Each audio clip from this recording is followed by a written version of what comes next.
Jadi kenapa mereka berdosa? Kenapa hidupnya gelisah? Kenapa ini? Karena akhlaknya tidak baik.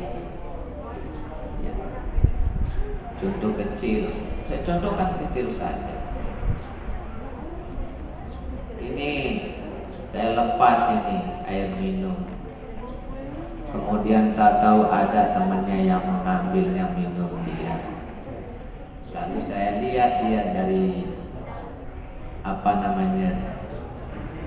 itu CCTV, ternyata ini kelihatan. Nah ini kayaknya besoknya kamu malu ketemu saya, gelisah. Orang semua salaman sama saya, tapi kamu sendiri ngeliok entah kemana. Kenapa? Karena kamu sudah mencuri air minum saya. Kan begitu ya? Jadi makanya termasuk akhlaknya tidak baik, menzalimi orang lain. Lalu dari mana kita tahu kriteria akhlak buruk yang mengandung dosa? Wal ismu, dan dosa. Inginkan dosa. Mahaka fi sodrika. Mahaka, apa yang terlintas fi sodrika, di dalam perasaan dada, perasaan. Apa yang terlintas di dalam perasaanmu. Wa karihta, dan kamu benci ayyatli'a alaihin nas, ayyatli'a ayyafa'ala.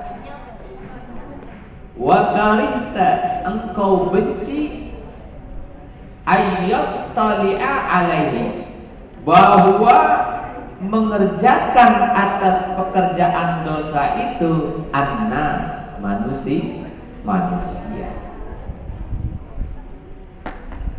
Terus rawahu Muslim, hadis ini adalah diriwayatkan Imam Muslim. Termasuk hadis apa namanya anak-anaknya? Hadis sahih. Ada hadis sahih, ada hadis hasan, ada hadis dhaif. Belajar ya, belajar supaya kamu tahu. Nah, jadi yang dimaksud dengan pekerjaan yang mengandung dosa adalah apa tadi?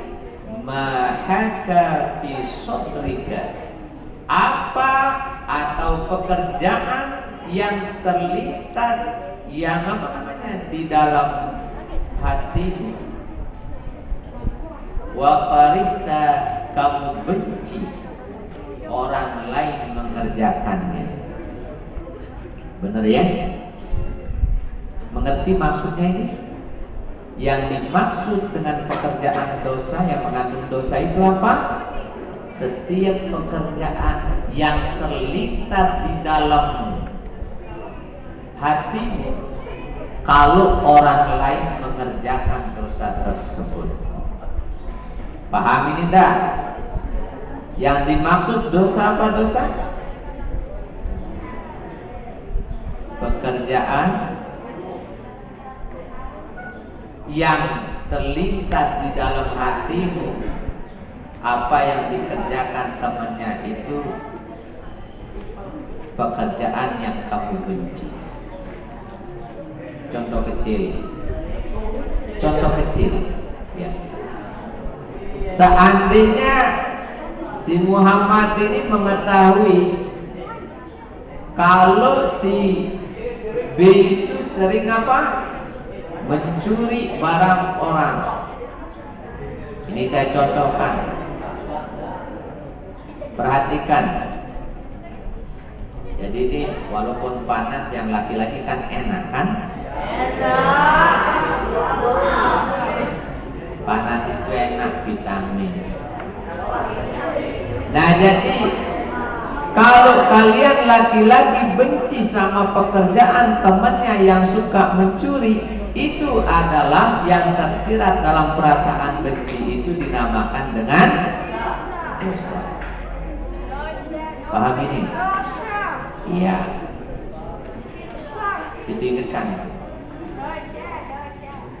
Kita contohkan yang kedua. Contoh yang kedua yang kamu alami. Kalian ini kelas 11 atau kelas 10. Kalau yang rajin itu sering masuk, lalu yang selalu diomeli sama gurunya yang rajin masuk, yang nakal itu tidak pernah dapat omelan. Akhirnya temannya yang rajin marah enggak sama temannya yang nakal. Itu ciri yang dilakukan temannya adalah dosa.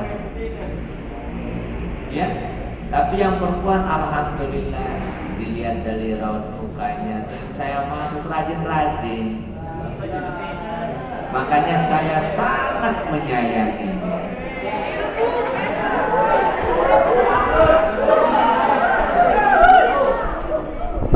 Dari tingkah lakunya sehari-hari, nanti lihat saja di bahasa Arab, ndak ada yang 60, ndak ada, target 75 ke atas.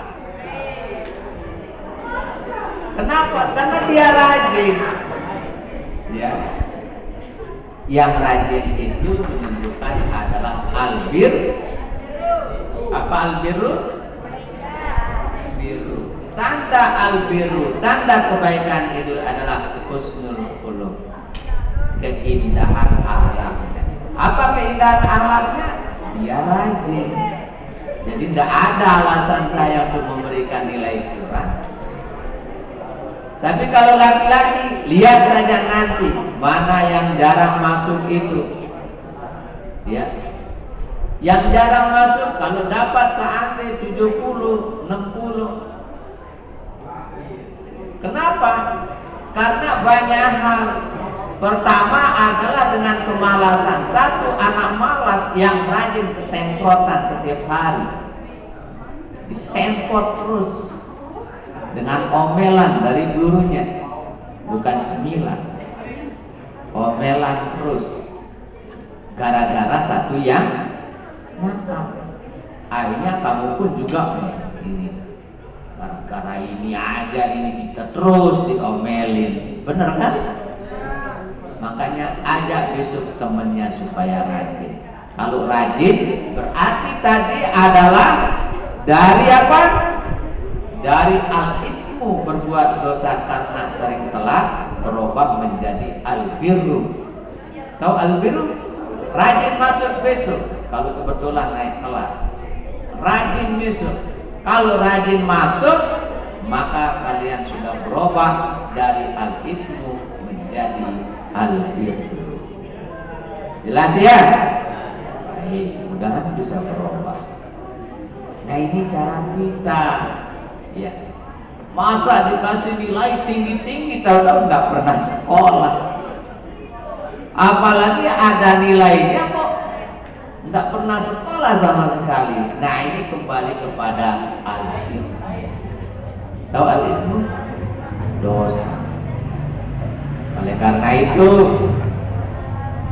besok mudah-mudahan kalian bisa naik ke kelas 3. Yang kelas 1 naik ke kelas 2. Yang kelas 3 begitu naik, jangan senang dulu. Kenapa saya bilang jangan senang? Persiapkan diri untuk di kelas 3 ini materinya untuk ujian. Itu ya. Materi yang diujikan itu bagaimana? Harus di kelas 1 materi pelajarannya tuntas di kelas 1. Di kelas 2 tuntas di kelas 2. Di kelas 3 tuntas di kelas 3. Kalau sudah tuntas, tas, maka dapat kamu ijazah yang tas. Pas. Kan begitu. Tidak pernah masuk, mau ranking 1. Ya tidak ada teori begitu. Tidak ada. Ya. Nah, ini pelajaran. Jadi ngerti itu tentang apa itu al-birru dan apa itu al-ismu sesuai pertanyaan sahabat Rasulullah Nawas bin Sam'an. Aku bertanya kepada Rasulullah tentang kebaikan. Apa kebaikan?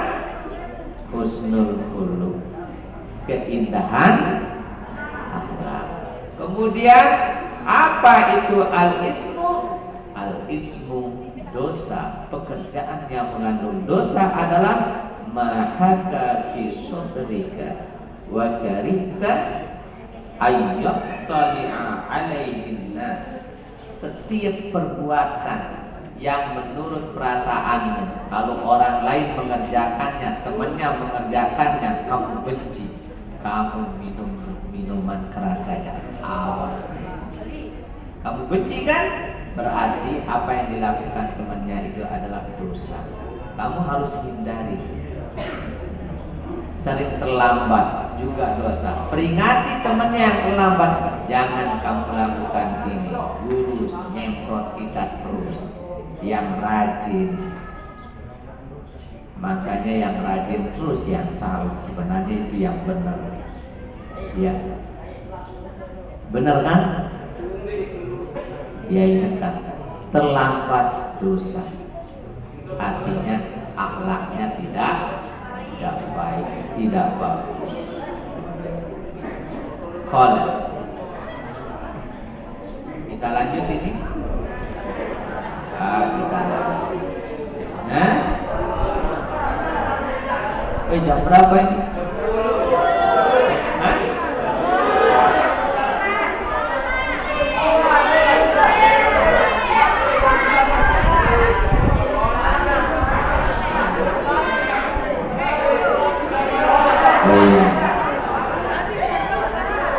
Jawaban kalian ini macam-macam. Yang mungkin ada yang ditanyakan ya, diam dulu, diam. Ini ada yang bertanya boleh. Sebelum kita lanjut, kalau ada yang bertanya, saya silakan. Ya. Tentang apa tadi? Tentang apa itu al-birru, apa itu al-ismu. Boleh, kita terbuka ini. Tanya jawab juga boleh. Jadi ramainya di sini ini menunjukkan bahwa kalian betul-betul bersemangat. Ya. Kalian ini bersemangat, jadi ramai. Itu bagus. Ya. Itu ada yang saling tegur itu di belakang, ini kamu ini melakukan itu, ini kamu melakukan, saling tuding sudah.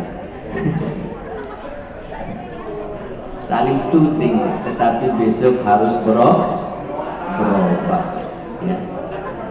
Harus berubah, saling tuding. Yang perempuan juga boleh saling tuding, ya. Ini kamu jarang yang nyapu, ini kamu boleh saling tuding, tapi besok jangan diulangi, ya, jangan diulangi lagi. Kalau diulangi bertambah dosanya. Astagfirullah.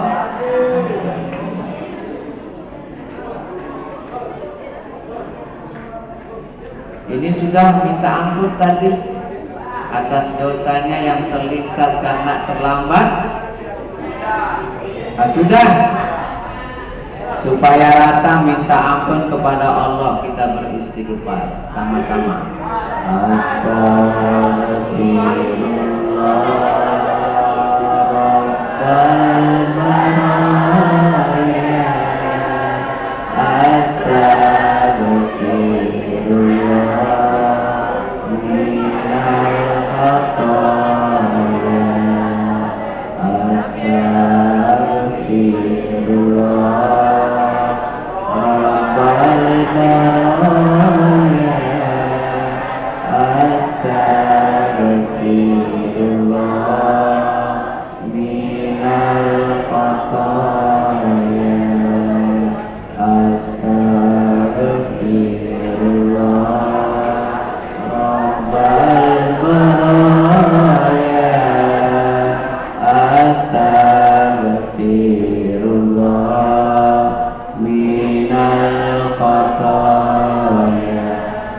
nggak ada suaranya ini.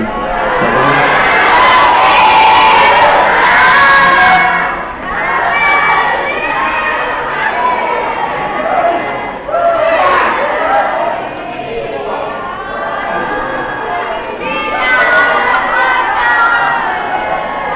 Lagi belum ada suaranya.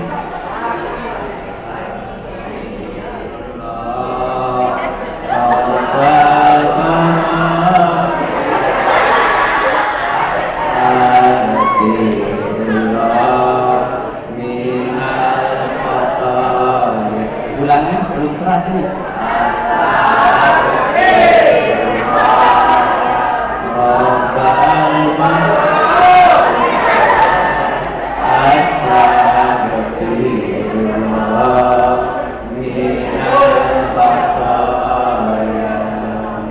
Sudah minta ampun ya, minta ampun kepada Allah supaya besok jangan kita terlambat lagi, jangan melanggar aturan. Jadi kalau sudah paham tentang al-birru, paham tentang apa tadi? Tentang al-birru. Al-birru adalah husnul khuluq, keindahan akhlak. Keindahan akhlak itu apabila kita bisa melakukan aturan-aturan, baik aturan dari Allah, baik aturan dari Rasulullah, baik aturan dari madrasah. Kalau kita di rumah bisa melakukan aturan di rumah. Jadi kita harus berbuat sesuai dengan menurut ilmu balaghah apa? Sikon, situasi dan kondisi. Paham ini? Nah, cepat-cepat paham supaya kamu mendapatkan husnul khuluq, mendapatkan keindahan akhlak. Kalau sudah paham kita akhiri. Oh ya, ini ada teman yang mau berkomentar ya, silakan.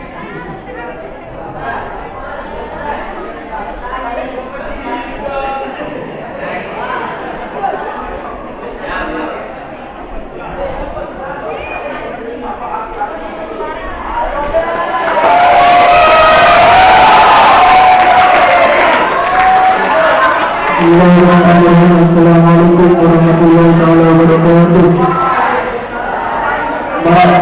Maafkan sekian pengajian ilmu Ustaz. Coba sebutkan buku hadisnya boleh kita takut di depan guru.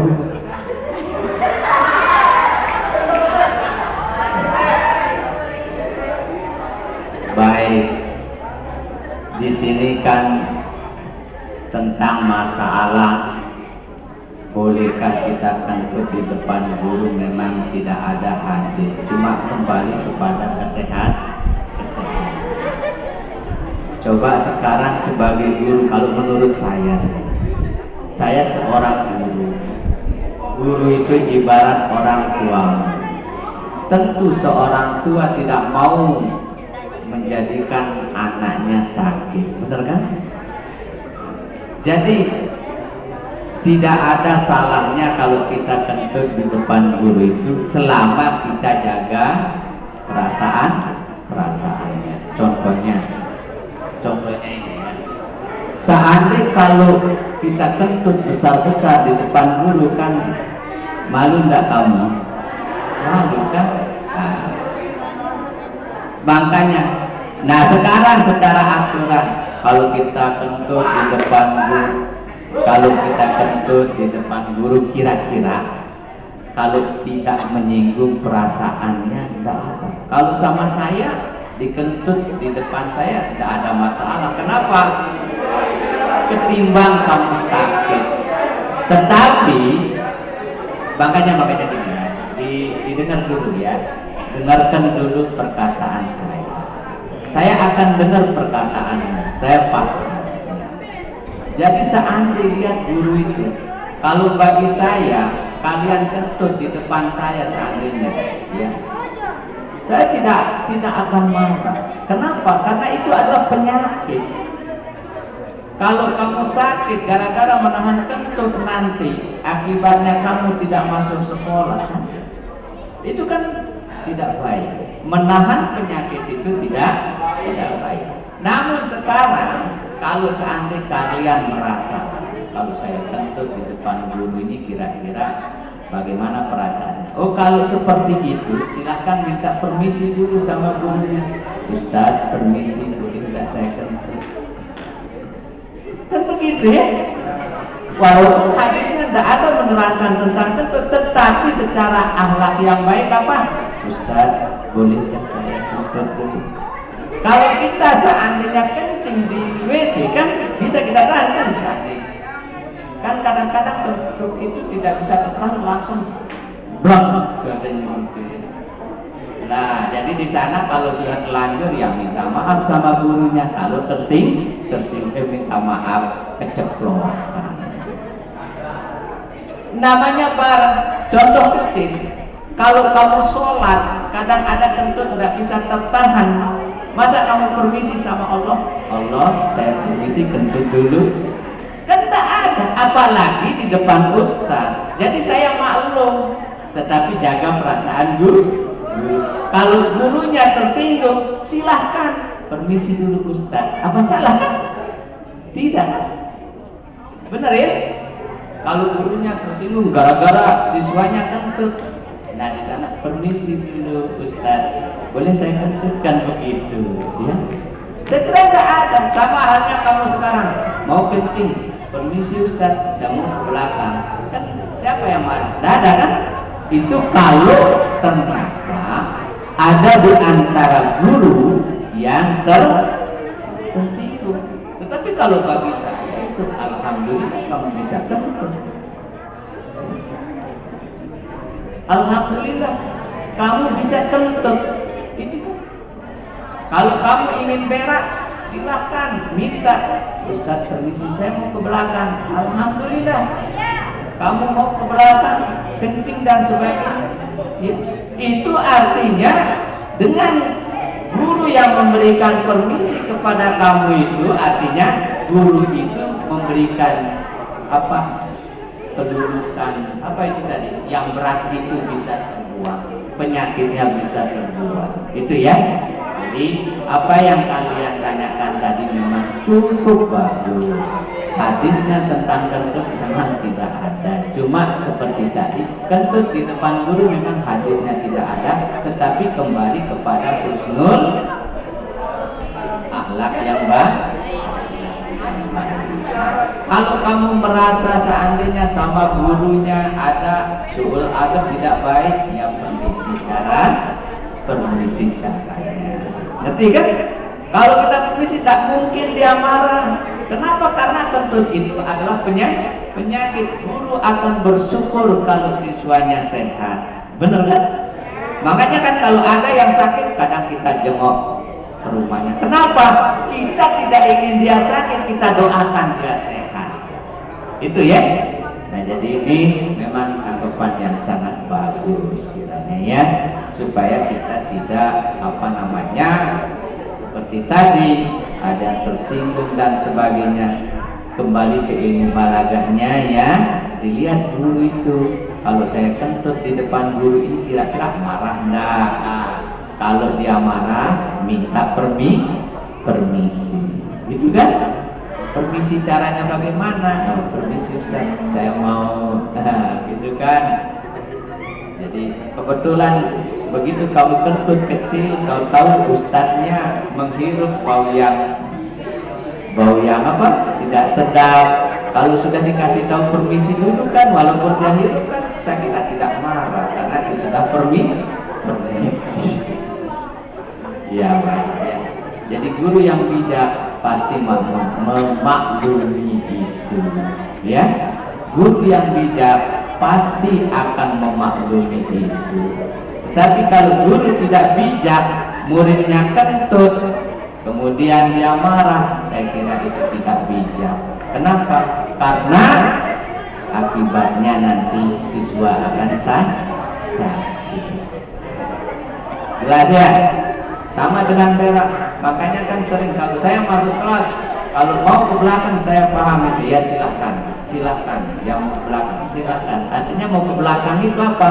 Mau berak, mau kencing, karena itu tidak boleh ditahan. Jadi karena itu berat, ya beratnya itu melebihi 1 ton.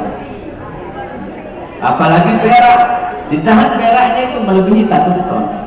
Kencing juga ditahan kencingnya itu melebihi beratnya 1 ton. Makanya setelah dikeluarkan semuanya tuntas.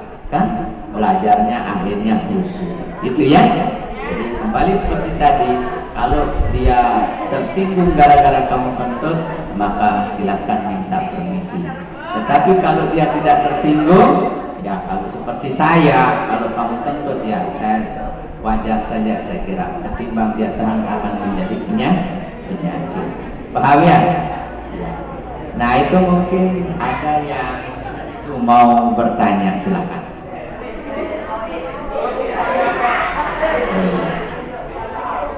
Nah, cuma ini ada sebelum saya tutup, bagi anak-anak yang memakai sarung, ya.